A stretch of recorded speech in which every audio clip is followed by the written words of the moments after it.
নমস্কার বন্ধুরা, আজকে আবারও এসে গেছি একটা নতুন ভিডিও নিয়ে।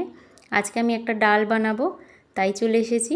এখানে আমি নিয়েছি 250 গ্রাম খেসারির ডাল। খেসারির ডালটাকে আমি 2 থেকে 3 ঘন্টা ভিজিয়ে রেখেছিলাম, ডালটা তাড়াতাড়ি সিদ্ধ হয়ে যাবে। আর নিয়েছি 200 গ্রাম মুসুরির ডাল। মুসুরির ডালটা রান্না হওয়ার আধ ঘন্টা আগে ভিজলেই হয়, বেশিক্ষণ সময় লাগে না সিদ্ধ হতে।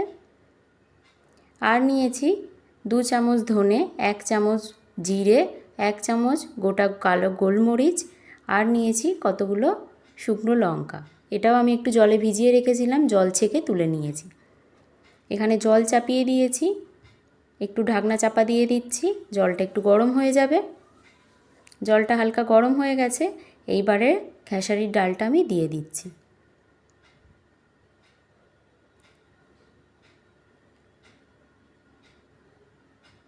এবারে এটাকে চাপা দিয়ে দেব। 15 থেকে 20 মিনিট চাপা দিয়ে রেখে দিলে ডালটা তাড়াতাড়ি সিদ্ধ হয়ে যাবে।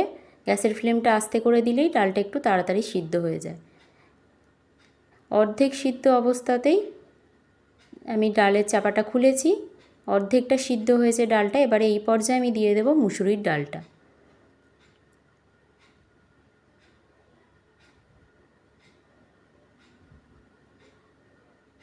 মুসুরির ডালটা দিয়ে দিয়েছি, একটু নেড়ে দিচ্ছি, দিয়ে আবারও এটাকে চাপা দিয়ে 10 মিনিট রেখে দেব। 10 মিনিট পর ফিরে এসেছি, মুসুরির ডালটাও একটু ভালো সিদ্ধ হয়ে গেছে। এদিকে কড়াই চাপিয়ে দিয়েছি, কড়াইতে দিয়ে দিয়েছি সর্ষের তেল, আর দিয়ে দিলাম যে ধনে, জিরে, শুকনো লঙ্কা, গোলমরিচ ছিল, ওটা আমি বেটে নিয়েছিলাম, ওই মশলাটা তেলের মধ্যে দিয়ে দিলাম। ভালো করে মশলাটাকে আমি কষিয়ে নিচ্ছি।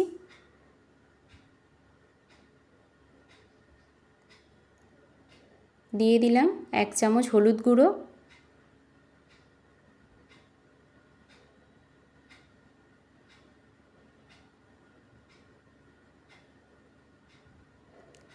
ঢাকনাটা চাপা দিয়ে দিয়ে মশলাটা একটু ভালো করে কষিয়ে নিচ্ছি।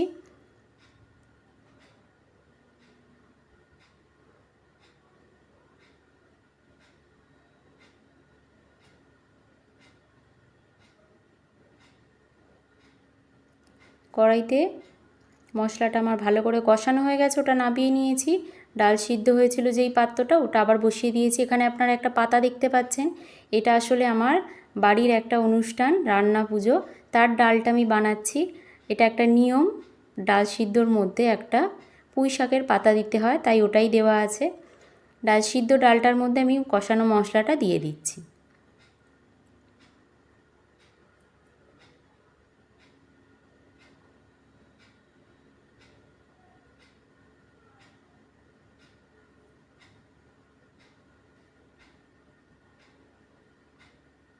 ভালো করে একটু মিশিয়ে নিলাম মশলাটার সাথে ডালটা। এবার এটাকে ফুটতে দেব। দিয়ে দিলাম পরিমাণ মতো লবণ,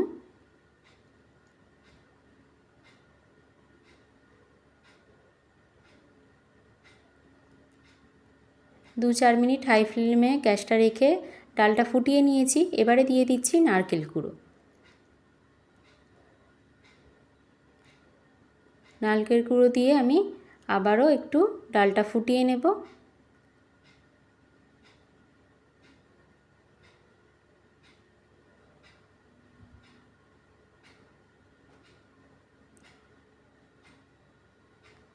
হয়ে গেছে আমার, নারকেল কুড়ো দিয়ে বেশি ফোটাতে লাগে না। চাপা দিয়ে দিলাম। এই যে কিছুক্ষণ পরে ঢাকনা খুলেছি, ঠিক এই রকম দেখতে হয়েছে। এবারে একটা বাটিতে আমি একটু অল্প তুলে দেখাই আপনাদের।